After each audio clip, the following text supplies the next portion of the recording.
How to keep a cat from running away when it is moved. Part 2. Keeping your cat in one room initially. 1. Prepare a room for the cat. Before you bring your cat into your new house, you should prepare a room that you will keep her in for the first few days. Make sure the room is fully equipped with all her favorite toys and blankets.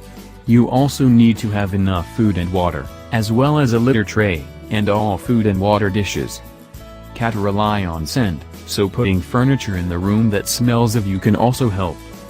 Put a sign on the door and tell the movers not to open it. A panicked cat could make a run for it. You should also make sure all your family know which room you are keeping the cat in when you move. 2. Keep the cat in its basket during the move. Your cat should be the last thing you move. Once you have moved all the boxes and furniture, bring your cat in her basket. Take her into the room you have prepared, but keep her in her basket while there is still a lot of comings and goings. 3. Allow the cat to explore this room. Once the move is complete and a semblance of normality is returning, you can ease your cat into her new surroundings. The key to helping her successfully acclimate to the new house is to move gradually.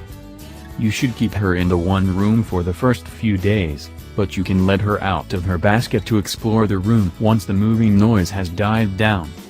When you open up the cage or basket, spend some time sitting with her in the room to help put her at ease. Give her some food or treats.